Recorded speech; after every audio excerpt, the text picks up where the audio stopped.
Welcome to today's episode of English Podcast, where we dive into the world of vocabulary and explore the power of words. In this episode, we'll be looking at some interesting and important words that you may not use every day, but are great to know and add to your vocabulary.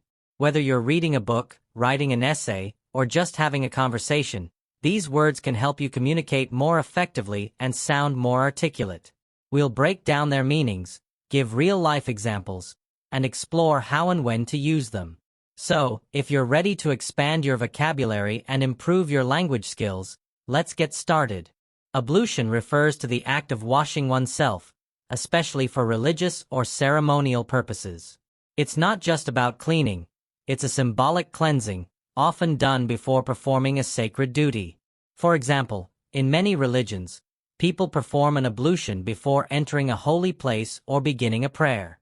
You could say, before the temple service, all the priests performed an ablution to purify themselves. It's a cleansing with a purpose tied to spiritual or ritualistic practices, much deeper than just ordinary washing. Acumen is the ability to make quick, accurate decisions and understand things clearly, especially in situations that require careful judgment. It's the mental sharpness or insight someone possesses that helps them make smart choices, often in business or complex environments. For instance, her marketing acumen allowed the company to double its revenue within a year. If someone is sharp and skilled at making smart decisions under pressure, they have acumen. It's not just about knowledge but applying that knowledge in practical ways. Adulation is excessive praise or flattery, often to the point where it becomes insincere or over the top. It's when someone is praised so much that it feels exaggerated, almost as if it's not entirely genuine. An example could be, the celebrity was overwhelmed by the adulation of her fans after her performance.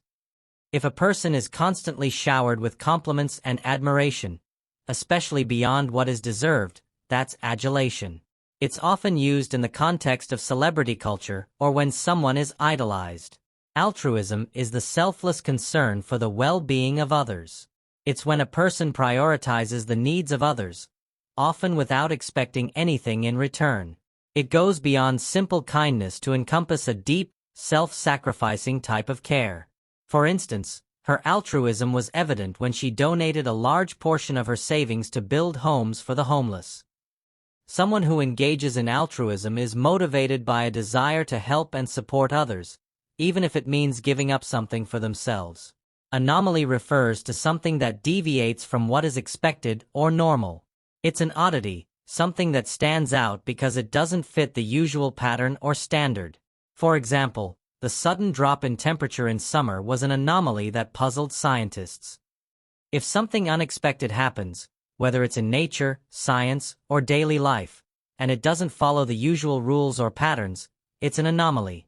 It's used when something surprises or stands out as irregular. Belligerent is used to describe someone who is aggressive, hostile, or eager to fight. It can refer to an attitude or a behavior that is confrontational and ready for conflict. For example, the belligerent attitude of the driver led to an argument in traffic. If someone is being belligerent, they're looking for a fight, either verbally or physically. It's an intense form of aggression or hostility. Benevolent describes someone who is kind, caring, and motivated by a desire to do good for others. If a person is benevolent, they act with goodwill and compassion, without expecting anything in return. For example, the benevolent organization provided food and shelter to thousands of refugees. A benevolent person is generous, caring, and acts to benefit others, often through acts of charity or kindness. Cajole means to persuade someone to do something through gentle, flattering, or coaxing words. When you cajole someone, you're not forcing them, but you're convincing them in a soft and often sweet way. For example, she cajoled her friend into attending the party by promising a free dinner. If you're trying to persuade someone in a friendly, almost playful manner, you're cajoling them. It's a way of making someone feel comfortable enough to say yes to something.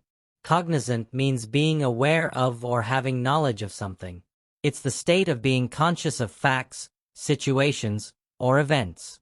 For example, He was cognizant of the risks involved in the decision but chose to proceed anyway.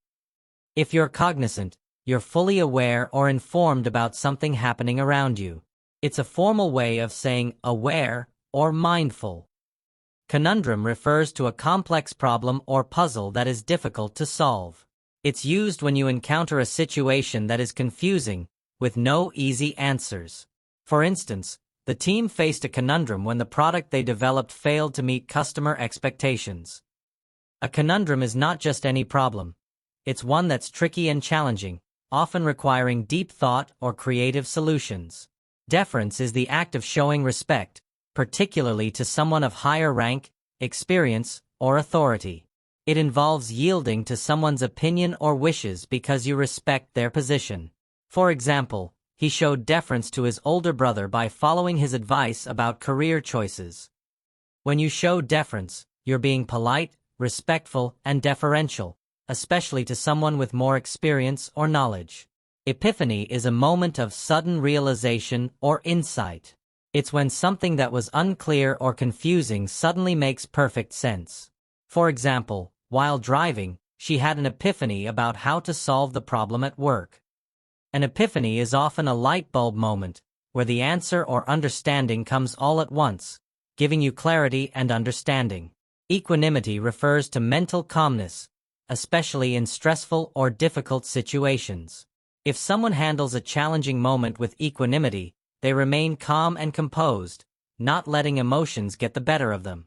For example, even in the face of the crisis, she dealt with it with remarkable equanimity. It's about keeping a level head and staying balanced, no matter how intense or overwhelming the situation may be. Esoteric describes something that is meant for or understood by only a small group of people with specialized knowledge. It often refers to things that are complex or difficult for most people to grasp, unless they have specific expertise. For example, the professor's lecture on quantum physics was so esoteric that only a few students could follow it. If something is esoteric, it's not widely understood or accessible. It requires a certain level of knowledge to fully comprehend.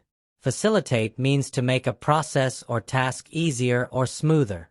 When you facilitate something, you're helping to make it happen with less difficulty. For example, her role as a mediator facilitated the discussion between the two parties. To facilitate is to help things run smoothly, whether it's organizing, guiding, or removing obstacles. Garrulous describes someone who talks a lot, often about trivial things. A garrulous person tends to be excessively chatty, sometimes talking on and on without much purpose. For example, the garrulous neighbor told me about every detail of her day, from breakfast to dinner. It's a way of saying that someone talks excessively and in great detail, often without realizing it's too much. Gregarious refers to a person who enjoys being around others and is sociable. If you're gregarious, you like to spend time with people and thrive in social environments. For example, he's a gregarious individual who enjoys hosting large gatherings and meeting new people. It's the opposite of being shy or introverted. It's about being outgoing and enjoying social interaction. Hubris refers to excessive pride or self-confidence, often leading to a downfall. It's when someone's arrogance gets to such a level that it leads them to make foolish or reckless decisions. For example, the CEO's hubris caused him to ignore warning signs, and eventually, the company collapsed. Hubris is pride that blinds people to their flaws or the reality around them. Impecunious means lacking money or being very poor. If someone is impecunious, they don't have much financial means. For example, the young artist was impecunious but poured all his energy into his passion for painting. It's a more formal way of saying someone is struggling with finances or living in poverty. Ineffable refers to something so extraordinary or overwhelming that it cannot be fully expressed in words. It's the kind of experience or feeling that's too deep or intense to describe. For example, the view from the mountaintop was ineffable, leaving us in awe. It's used to describe something that is beyond the capacity of language to explain, often because it's too beautiful, intense, or profound. Juxtapose means to place two things side by side for comparison, often to highlight their differences. For example, the artist juxtaposed bright colors with dark ones to create a striking contrast in the painting. It's about putting two things together in order to draw attention to their contrasting qualities. Languid refers to a state of weakness or tiredness, often in a slow, relaxed way. If someone is languid, they feel drained of energy, and there's often a sense of physical or mental exhaustion. For example, after the intense workout, she felt languid and rested for hours. It's about a state of low energy, usually in a calm and peaceful manner. Melancholy refers to a deep sadness or sorrow, often without an obvious cause. It's a feeling of sadness that may be mixed with nostalgia or longing. For example, the old song filled her with a sense of melancholy, reminding her of lost time. It's a more subtle sadness, often tied to reflection on the past or a sense of longing for something that is gone. Nadir refers to the lowest point of something. If you reach your nadir, it means you've hit the worst or most challenging moment. For example, the company's nadir came when it had to lay off most of its staff. It's the point at which things are at their worst before potentially improving. Obfuscate means to make something unclear or confusing, often intentionally. If you obfuscate something, you make it hard for people to understand, usually to hide the truth or distract from the main point.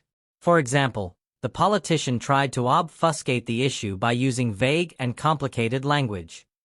It's about deliberately making things difficult to comprehend.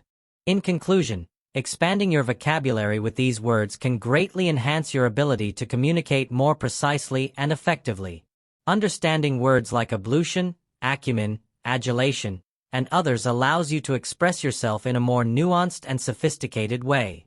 Whether you're discussing complex ideas, offering praise, or describing emotions, these words provide depth to your language and can help you articulate your thoughts with clarity. The more you incorporate these words into your daily conversations or writing, the more confident and skilled you'll become at expressing yourself in a variety of contexts. Thank you so much for tuning in and joining me today. I hope you found these vocabulary words interesting and helpful. Remember, expanding your vocabulary takes time, but with consistent practice, you'll be able to use these words naturally in your conversations.